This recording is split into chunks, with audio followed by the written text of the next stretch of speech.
Yeah, it's sad, right? You see how it's sad. It's fucking sad. Yeah, I just said that. Hey, I'm David. And I'm Alain, and welcome to I Finally Watched, where we talk about movies that at least one of us has never seen before. And today, I finally watched The Curious Case of Benjamin Button. The Curious Case of Benjamin Button came out in 2008, directed by David Fincher. I think the one thing you really notice when you've watched all of his other movies is how different this movie is compared. But when this came out, I really loved it. It's a big, epic, you could say autobiographical movie, but it's not based on anything real, but it has that feel to it. So I've watched this movie several times, but haven't seen it in maybe close to a decade at this point. So Alon, this being now your first watch of this movie, what did you think? Yeah, I mean, I really enjoyed it. It is not anything like any of David Fincher's other movies. Eh, it in the middle of it, I'm like, who directed this again? No, not Seven, David Fincher, not Girl with the Dragon Tattoo, David Fincher. It couldn't be that David Fincher. And I think it just caught me by surprise because he does some very dark films. And this is kind of honestly, it reminded me of, have you ever seen Big Fish Yeah, I've seen Big by Fish. uh by Tim Burton? It reminded me a little bit of that, but then you could I guess you could even say Big Fish really doesn't like scream Tim Burton all that much either. Yeah, when I saw this movie again today and I was trying to make it comparable, the thing that jumped out to me was Forrest Gump because it's kind of this tale over decades and this guy not to the extent of Forrest Gump, but similarly is kind of involved in some very big moments in history. Although some of the events in this are more made up than Forrest Gump. But that's kind of what I picked up on is kind of the similarity there. And yeah, Fincher normally deals with like very dark, kind of sexually twisted movies. Gone Girl is one that you didn't name that I really love. So Hmm. this is kind of a complete departure for him, but I think he nailed it. He's nominated obviously 13 Oscars and won three, but those were just kind of for the what I Well, really want to start that's talking about for the makeup and the art, and the I think that was one of the things that was really well done. This is 12 years old, and I thought the special effects were still amazing watching it today. Yeah, no, it definitely holds up. Um, the I agree with you. The way the story is told and the kind of the plot is formulated is very Forrest Gump. When I said Big Fish, it just kind of, the tonality of it is very Big Fish. You have that kind of that narration with the daughter in the beginning, and then some stories that you don't think that tie up together, tie up more towards the end. And so yeah, tone wise, more Big Fish. But I totally agree with you as far as like the, especially the length and the decades that it amounts. Definitely Forrest Gump. The other thing as well it reminds me of is The Notebook. This story, when you boil it down, the science fiction aspect of it kind of brings you in, but this is really just a love story Yeah. about these two people that can't seem to get the timing right, and that's also kind of a big aspect of the movie. They deal with time a lot in this. Um, but yeah, this is just a epic love story between Cate Blanchett and Brad Pitt throughout their lives. So yeah, I got the Notebook vibes too as well. Yeah, there's a lot of like little moments, especially when they were kids, quotation mark, kids. Right. And some of it came off as quite creepy because you have a very old child of, Benjamin, kind of just innocently, nothing too creepy, but just innocently playing with, I think at one point to play a young Cate Blanchett was Elle Fanning. And she must have been like 8, 7, maybe younger at that point. And then it's like old baby Brad Pitt. And so it's definitely kind of like it puts you off. And I think it is supposed to, because anyone who doesn't really know of his situation is put off by him. And It I just kept having to remind myself, like, he's actually just a kid. He's probably the same age as her. He's actually just a kid. He's probably the same age as her, you know? when I think mentally he absolutely is. That's what, one thing you get throughout the movie is his brain is developing normally, but his body is sort of going backwards. And I thought they handled, they kind of honestly, they obviously have to address the weird aspects of him meeting a girl. It's almost some grooming vibes here, but mentally they're the exact same age. And so I think they handled it in a very interesting but as little creepiness as possible. With he wasn't like making moves on her. He was just as curious um about the curious the same way a little kid would be. So I think that could have definitely gone a little bit darker if nowadays the grandma might have called the police and this would have made like national news. So but in the 20s, it's just like, hey, that's creepy, don't do that. And that's the way it was handled. Yeah, yeah. Um, he grows up in this like old person home, and watching it, the thought occurred to me, like, does he also think that all these old people are like also 5 years old? Because this is kind of like the only life he's known of. He looks at himself in the mirror and he must see his old face, and he looks at the other people in the nursing home and he sees their old faces. And so it's curious on his mentality as he grows up. um, One thing that was super interesting to me is that when you get older, like really really old, you lose the ability to walk. So you have to have like a walker to help you, or a wheelchair. And as he gets younger, he gains strength, he gains youth, to the point where he's able to walk again. um, which, towards the end of the movie, when he's getting younger and he loses the ability to walk because he's turning into a toddler and a baby, the parallels of growing old and growing young, the movie made it seem like there was really no difference in the two. Yeah, but at the same time made it really kind of sad, right? Because of the way it's perceived by the rest of the world, and then the way it's even perceived by like us, the audience. Because, and we'll go back and forth. I don't. This is the type of movie that's just more about the journey than the end result. You know how it's going to end, so you can say spoilers if you want. But in the end, when he's a baby, but he's dealing with dementia and not able to recognize anyone, and then he just closes his eyes and passes on. I remember you telling me that you like teared up during this movie, and I hadn't finished my rewatch of it again yet. Oh, I wept. I was I like, I I I was didn't like, tear up. I cried.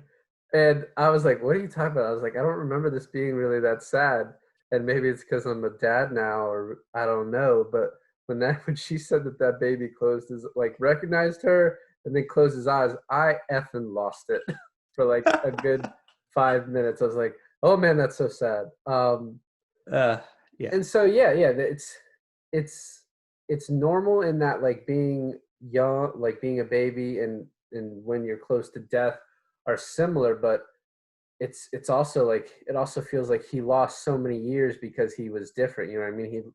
They had that middle stretch where he was able to really live, where he'd gotten, you know, maybe from his 50s to like his teens, but the rest of that time is sort of lost because he was so different.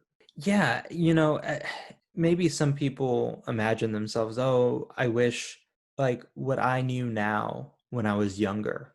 And I think Benjamin Button is kind of that perfect example of, as like a 40, 50, 60-year-old man. He's going down into his 30s, his 20s, and his teenage years, having all that knowledge. What I thought was interesting from the movie is that we actually never saw like use of the knowledge that he's gained over the years. I think at the youngest point we saw him when he was probably in his 40s, when he just had his kid, and then he left for a period. He came back when he was, I assume, early 20s, and then we don't see him until he's already like 13 with dementia, you know? Yeah, but at the same time, he was also looking like Brad Pitt in his 40s before he got together with Cate Blanchett. And so I think he lived sort of a bachelor life then. And he also had to grow up very fast because of the way he looked. You know, he's visiting brothels when he was mentally maybe 15 or 16 years old, maybe 18, but looked like an old No, not man. So 18. Not 18. I did the calculations. He was like you said, 15, 14 maybe. So, which was also kind of funny because as a 14 or 15-year-old, he's like, you know, humping like a rabbit in there, which would mentally make sense. Um, One thing I wanted to get to, so since I've watched this movie so many times, I've seen kind of the beginning and the exposition and like setting up the rest of the movie with the daughter and Cate Blanchett, Daisy as an old woman. What did you think of that setup? Because for me, watching it so many times, it's like, all right, let's get to old man Brad Pitt. Like that's the part I care about. But at the same time, I can see why that story is necessary to set it up that way. So what do you think of it? but definitely as a first time watcher of this, I felt that the setup dragged a little bit. I found myself thinking like, well, is Brad Pitt even in this movie? Like 20 minutes in, I haven't seen anything close. Like I don't even think at that point she picked up the diary yet. And the movie starts out with old woman Cate Blanchett. Her character's name is Daisy, like you said, and her daughter. And she's in the hospital bed, and her daughter is taking care of her. And at the same moment, there's like this natural disaster of Hurricane Katrina. At that point I was like, is it kind of like Titanic, or kind of more of Right. a like a Pompeii sort of thing, where it's like this natural disaster is happening, you know how it's going to end, but yet this love story is set in the background. um, in this case, the narration of the love stories is being told in the background. So I thought that was a really interesting way to set up the situation. I also think the hurricane part of it, there's the only real payoff is you see the water rising as it like hits the clock at the very end of the movie that's in storage somewhere. So besides that, I don't know why the hurricane storyline was needed. I guess to create some urgency to make the daughter read the story faster, but otherwise not really necessary. One thing I Right. wanted to talk about too is the special effects. It seemed not that they used it too much, but it seemed like the director Fincher or whoever's decision this was, really wanted to kind of tie these characters together through the ages. And one thing I noticed, so when Brad Pitt, Benjamin Button, is leaving to go off on the tugboat to go overseas, Daisy, as like a 12-year-old girl or whatever, runs out to talk to him. And the voice seems like it was like a computer altered Cate Blanchett voice. Hmm. Like it didn't seem like it was natural for that little girl. And it also, and it seemed like they did a lot of stuff like like that. Like Brad Pitt, when he came back to see her in his early 20s, looked really, really young. Like I think the de-aging technology was better in this than The Irishman, but it was super noticeable how young they were making him, and it didn't really take me out of it. But they put so much emphasis on trying to make that kind of linear match of like what they should look like and what they sound like throughout the movie. You're talking about when he comes back and she's like letting the ballet recital go and she's packing up for the night and her daughter and her now husband are there, right? Correct. I it reminded me of like like the face tuner filter on Snapchat. I'm too old Make for Snapchat, but yeah, sure. just the like the face tuner to like take away all your blemishes and to make you look Right. younger, make your eyes a little bit bigger and stuff. It seemed I mean, that technology wasn't invented back when this movie was there. I don't think it was, but it just looked like Brad Pitt in a face tuner app. Um, and what was interesting for that scene was spoiler alert, but her daughter ended up being Brad Pitt's daughter, and he left when she was too young to remember him. So the her new husband is, as you know, the one she's familiar with as her father. And when he comes into the ballet studio and she introduces him as like a friend, I'm curious to think what's going on in her husband's mind, thinking, what is my 60-year-old wife or 50-year-old wife being like friends with this like 19-year-old kid, you know?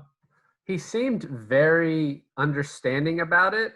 And then after they had been, Brad Pitt and Cate Blanchett had been talking for a while, he honked the horn like 5 or 6 times, like, okay, I'm past understanding. Get in the car. Yeah. Something's going on here. It's interesting. She tells her daughter in present day for the movie, when the daughter asks if dad knew about this, and she's like, "Oh, he knew enough." Um, so he probably had an inkling what was going on. Um, Kind of reminds me of like Castaway when Tom Hanks comes back and Helen Hunt runs out the door to him, and like if Tom Hanks had wanted to, he could have had what Benjamin Button just did. But it's like, what are you supposed to do as the husband in that situation? Like you can't stop her. She's like, and can you blame her? Like 20 Right. year old Brad Pitt. Like what are you gonna do? But So it was interesting how well he handled it, I guess. I guess. And I assume that he died before she ended up in the hospital and so on and so forth. So in the hospital, was that Kate Blanchett or did they get an older actress? Being if it was her, it goes back to kind of like what we were saying about how incredible the prosthetics and the makeup was, not just the visual effects, because of course you see the visual effects when he's a baby and a toddler and 5 6 7 up to probably I would say almost 20 years old, and then I feel like a majority of that turned into makeup and prosthetics, Yeah. and it was so amazing because when they had to make Kate Blanchett look like prime Kate Blanchett, she looked prime Kate Blanchett. And as she got older and they added more wrinkles and stuff, they did it like flawlessly. I was like, it made me question. I'm like, well, damn, how old was Kate Blanchett during this movie? Was she in her 20s, in her 30s, in her 40s? You know? She would have been about 38 or 39 when they filmed this. So I imagine the point when they had to do the least work would have been, because Brad Pitt would have been maybe early 40s, 40, little maybe late 30s. When they stand in front of the mirror with each other and they say, "Oh, we finally met in the middle." We look. That's probably like when the least work needed to be done, when it was just kind of them. That was also another teary eye moment. my Uh, I want to get back to the beginning because one of my favorite little like non sequiturs that they kept doing in the movie, and when I used to watch this all the time, I tried to count them up. But the guy who kept talking about when he got struck by lightning the 7 times, I was like, they never got to seven, which really disappointed me. But I loved each one of those. so at the very end of the movie, when they're kind of taking this like frontward medium profile shot, not profile shot, but like straight on shot of when Benjamin Button is like, some people swim, some people dance, some people make clocks, and some people grow old and some people grow young, and it's like showing pictures of a few of the key characters throughout the story. And then I think one of them was some people get hit by lightning, and then it showed another clip of him getting hit by lightning. Are you counting that as one of the seven or one of the Yeah, six? that would count. I still don't think that gets you to 7 though. Oh, that's really disappointing. I really just want to get to this. My favorite scene or favorite part of this entire movie is when Brad Pitt gets a letter, travels to Paris. You don't really know why. And then he starts going into this narration about these little moments. And like, if one thing changes, it's kind of like chaos theory or the butterfly effect, whatever you want to call it. That all these little moments that could have, if one thing changed, lead to her not getting hit by the cab, but instead she did. Um, I thought that was just so well done and so cool, that entire scene. Um, and then it leads to obviously the scene with them in the hospital, which also is one of my favorite unintentional comedy moments when Brad Pitt says bonjour to the lady, and it just reminded me of Aldo Rain from Inglorious Bastards saying buongiorno, because it's like still didn't pull it off that Bonjour. great. Yeah. Yeah, no, that was a really cool moment. I watched this film with my girlfriend, and during that when naming all the little things that could have happened or could have happened differently, she's like, "Well, how does he know this?" And I don't think it's the point that he had to know all these details, because I mean, I feel like everyone has been in this situation before where something goes wrong in their lives, and maybe they just try to think, oh, if this didn't happen, then this wouldn't have happened. You said butterfly effect, but it kind of reminded me more of like a domino theory, where because of the way certain things fall into place, it creates a certain outcome. Uh, so I think mainly it's not quite exactly how it probably happened, but probably something he tells himself on how loose life can be. It can be given to you and taken away in a fleeting moment. Well, yeah, absolutely. It doesn't even matter if those were the real events that like could have changed and led to her getting hit. It's obviously there were moments. There's little moments that lead to everything that happens in life, and so that was kind of more the point of it. And I thought it was like beautifully done. What I also thought is when they're in the hospital together, and like the reason you need Brad Pitt to play this is because when she turns and looks at him and she's like, "You're perfect," and it's like, how many actors can you have who would have played that part where she's just like, "You're the perfect looking human being," you know what I mean? Yeah, So for, I can't think of many. oh, and for him to be like that, like he is one of the best actors we have now, and he's probably not given as much credit just because he's such a good looking dude. Um, so it is nice. He got nominated for this. I'm glad he finally won for Once Upon a Time in Hollywood. It was interesting. The character he played in this is just such a nothing person when you think about it. Yeah. He No, has I agree. No personality, right? no emotion, never angry, never happy, never shows sadness, but is obviously sad several times. So it's interesting that he got nominated for this when there's not much range he really had to show with this. But I guess in not showing the range, you can say how well he played this character if that's what they were going for, which it obviously seems to be. So No, it's just interesting. yeah, no, I totally agree. At times watching this, I was like, Benjamin Button is kind of just like a real boring character. Like the story is so interesting, I guess to balance it out, they didn't make the character that interesting. Um, he's interesting because he goes through this aging process in reverse, but that's about it. I totally agree with you there. I want to. I know we've been jumping around, middle, ending, beginning. I want to talk about one more scene in the very beginning of the film Okay. where he's being born, or he is born, and his birth mother, dies in childbirth. And his father, goes up to comfort his mom, and his mom is like, make sure he has a place, make sure he's, safe or whatever. And he goes to the crib and he sees this like decrepit little baby that looks like an old ass man. And his first intuition is to run away with this baby. And what I think he's gonna like throw him in a lake or throw him in the river. And then the cop stops him and he ends up just kind of uh, he ends up abandoning him on a nursing home porch, which I thought was an interesting choice. Um, It's the symbolism hitting you right in the face because he's around all these old people as he looks old.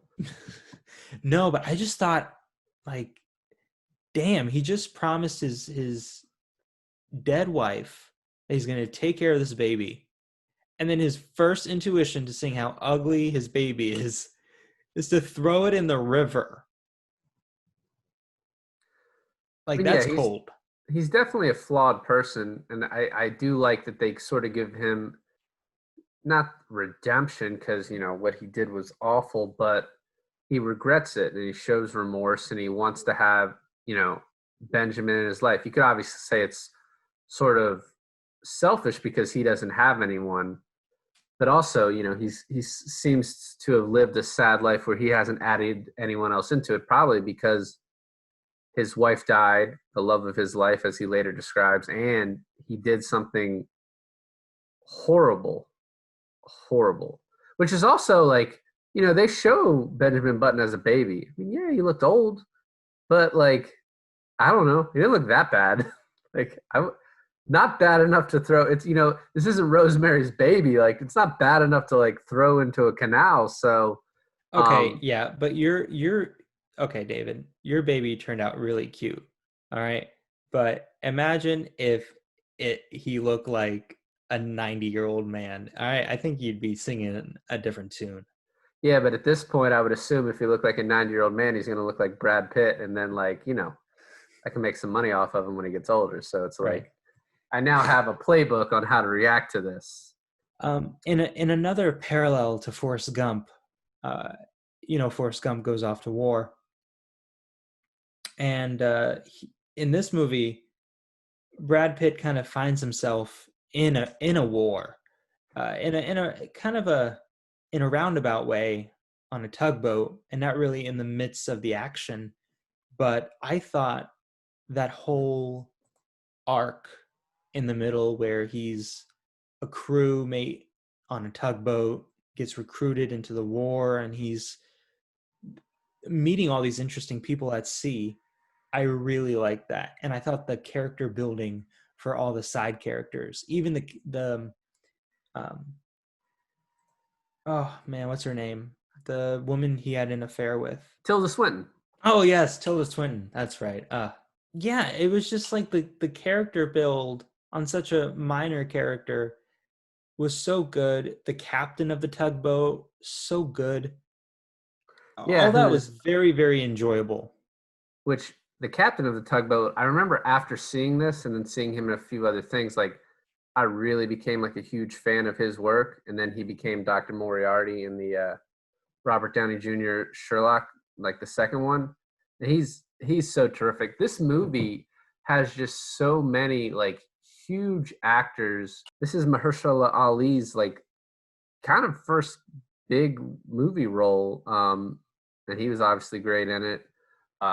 Taraji P. Henson, Tilda Swinton, obviously. So like, there's a lot of pretty big actors and actresses in this movie that really kind of add to the gravitas of it, I guess.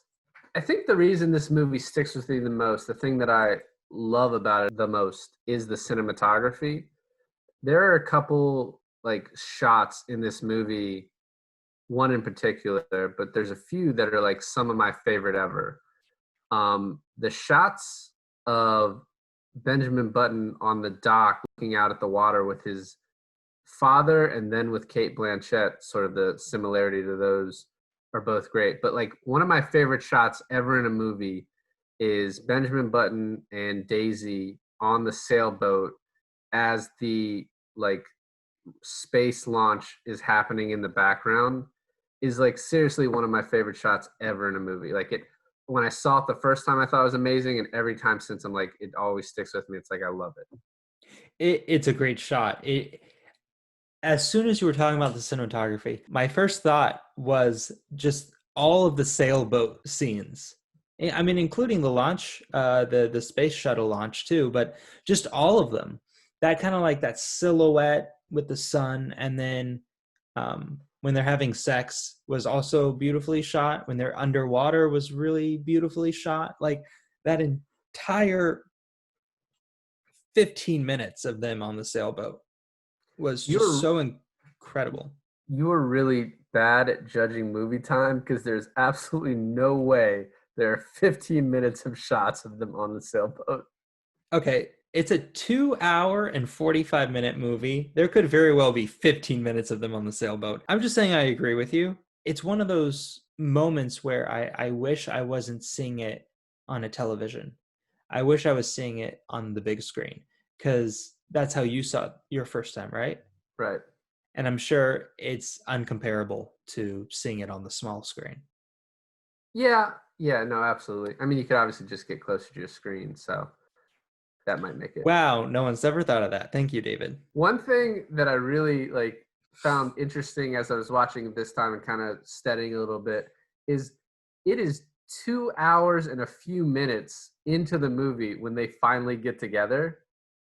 And that part of the movie is like kind of one of my favorites because like he comes back to his mom's house, he turns around and sees her, and you can just the look in their eyes of like we're both done messing around and like this is happening. Hmm. And then they go up into the room and she says, "Sleep with me." And my favorite line is the way Brad Pitt is like, "Absolutely." Like, finally, this is happening. Like Yeah. that part of it, because it's always the buildup of like you wanting these two to get together, and it's kind of a movie within the movie of how little the movie shows them together because they didn't have that much time together. You got to think that he was I think it was like 62 when she came back.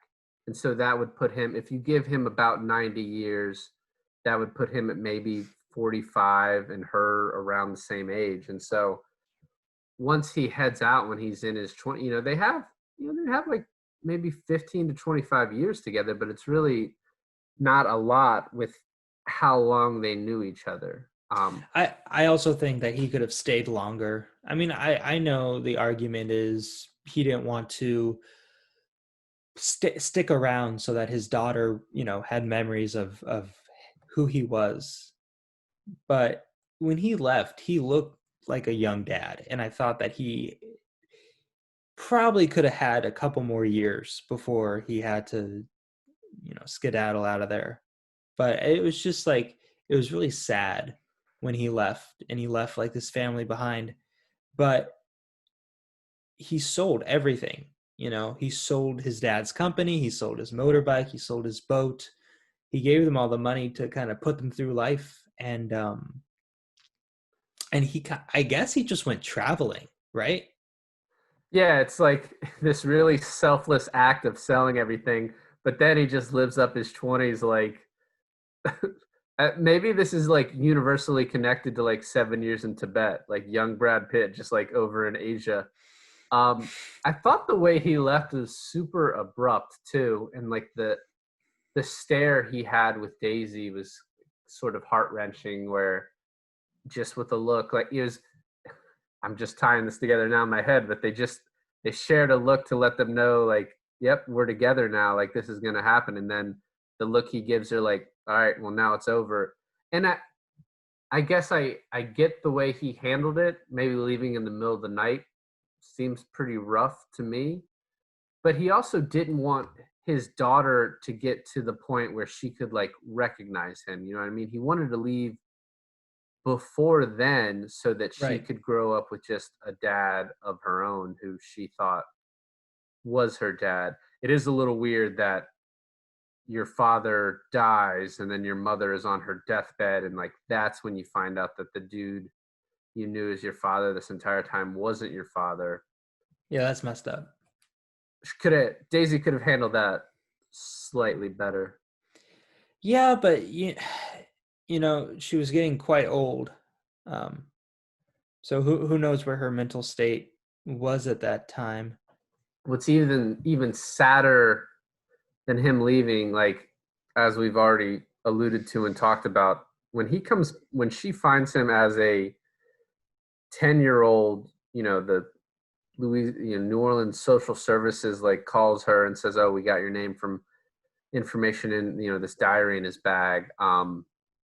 It says, it seems like he has dementia, which is impossible, and she kind of introduces herself and then starts to take care of him, and that shit is so sad. Like Hmm. just seeing him like get younger as a baby until he passes, like just really, really got Yeah, to me this well, time. you told me you've seen this movie a bunch of times, and then I finally finished watching it and call you up, and I'm like, "Hey, David, this is kind of." You're like, "What did you think of the movie, Alon?" I'm like, "It's kind of sad," and you're just acting like, "Oh, how is it sad?" Yeah, it's sad, right? You see how it's sad. It's fucking sad. Yeah, I just said that it was sad. Yeah, So you're call me mad. out. I hadn't. I didn't call you out on this. I hadn't seen it in 10 years, so that part of me, the the parts I remembered from the movie were like the war part, the part where he's in Russia, and then the good times with Cate Blanchett. The sadness at the end, I probably just pushed out of my memories. So, but Yeah, yeah, I feel like if anything, that is the part that is going to stick with me the most from this film.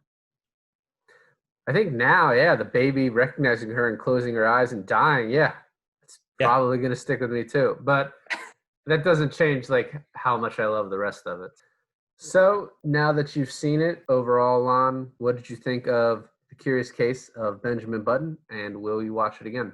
I will watch it again. I think it's a very long movie, but there's, like you said, there's a lot of details to kind of keep your eye out, and it it has a lot of heart. It's just like that type of movie that you probably learn something new every time you watch this movie. Yeah, I mean, I love this movie. I wanted you to watch it, so I will definitely watch it again. I'm actually quite interested in your reaction to the movie Seven, because it's also a David Fincher film, also starring Brad Pitt. So I think that would be an interesting one for you to watch. Yeah, I mean, if I hadn't have seen Gone Girl and the American Girl with the Dragon Tattoo The and the American Girl. the American version of the Girl with the Dragon Tattoo, I might not know what I'm getting into with Seven, but I'm excited to watch that one. So, All right, guys, thanks for listening to another episode of I Finally Watched, where I finally watched The Curious Case of Benjamin Button. I'm Milan. and I'm David. Later.